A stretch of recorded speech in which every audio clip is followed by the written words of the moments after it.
Alright, so here's my dentures. Now, they don't fit as good as I would like.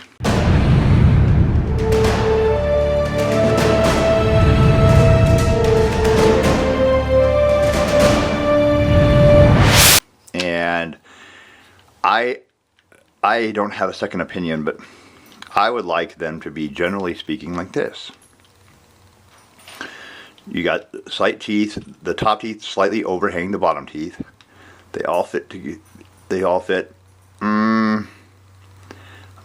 not super happy with the gap, but this is how they end up fitting when they're in my mouth. Let's see if I can actually do it like this. They end up fitting like that. And I'm not very happy with that. You can see that they touch right there, and they touch way back here. But look at that gap. Can you eat food with that much gap in between your teeth? Look on this side. Look at that gap. I mean, that's pickle skins, cucumber skins, tomato skins, onions. I mean, look at the gap here. Look at that. Can you bite through anything like that?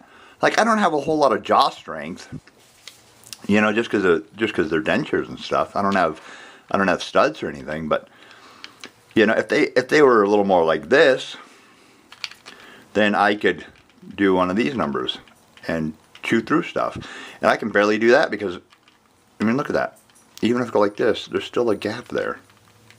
Now, I understand they're dentures and they're not real teeth and they're not perfect, but part of it is, unlike my original teeth, these teeth stick out. They go like this.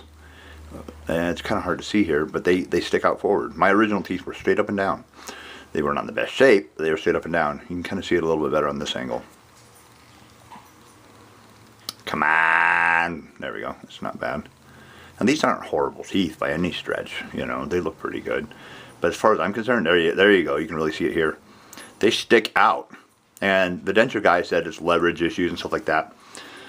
These ones are fairly straight.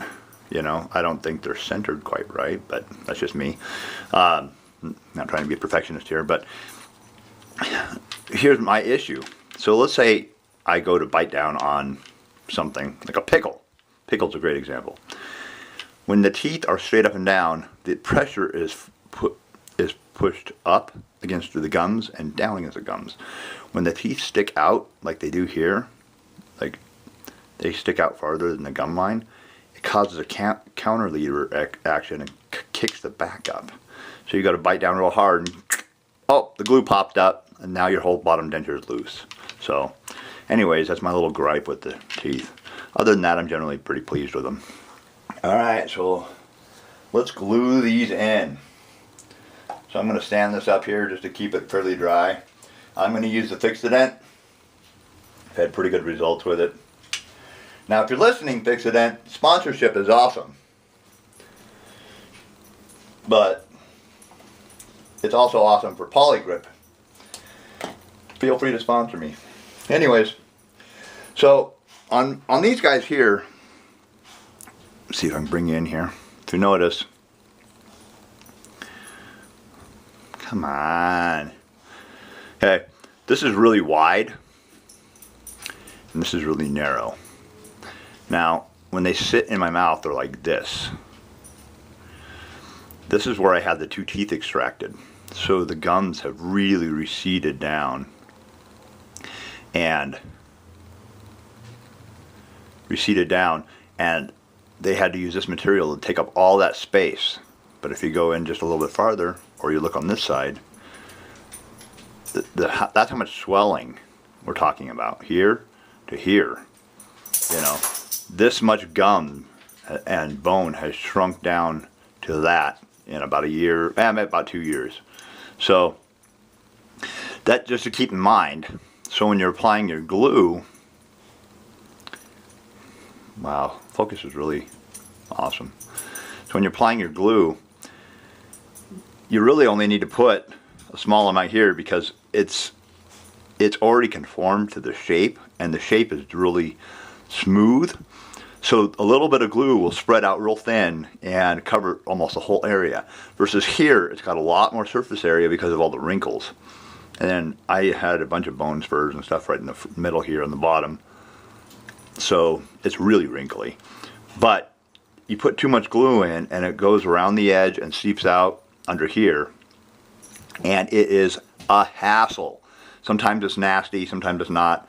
But it's a hassle either way. So there's got to be a happy medium between too much and not enough adhesive.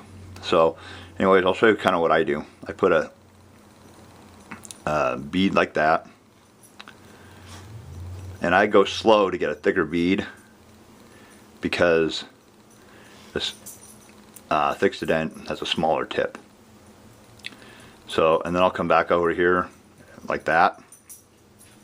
Just because this side, it ends up a counterlever action when I, not just on the front and back, but left and right. I'll eat on this side more often, so it'd be like on this side if you were me, and that causes this side to kick up.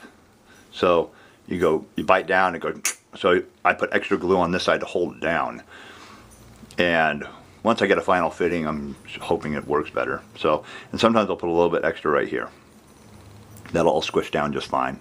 And then I'll show you a close-up when I go to install them. Usually I'll just put them right in. Now on these ones, these don't fit nearly as good as those because I've had so much shrinkage. The pallet on this guy is too far to the left, or no, too far to the right. It's not centered anymore because the swelling has gone down, and there's lots of gaps. So you need to fill those gaps with the adhesive in order to get it to stick pretty good. So I'll kind of show you what I do here, and it's a wide area. So I'll usually do kind of a thick line up the middle. I'll kind of go in the middle here like that, and then I'll go around the edge and make kind of a loop. And then on this side over here, kind of do the same thing around the edge, and then I'll come down the middle. Now part of the problem isn't just surface area, it's height. So when this fits in, because this is so tall and the shrinkage has gone down, it creates a gap between the middle section here and the middle section here and my gums. So if there's a gap, they'll do this, you know. So you'll be eating and they'll be all side to side, and that sucks. So I'll put this up kind of thick, or not thick, but tall, like that. Kind of double it up, and then when I put them in, they kind of take up that space. So you don't want to move them around a whole ton. At first you do, you want to get the glue around. I won't put any right here because it's already so tight. So I'll come back and show you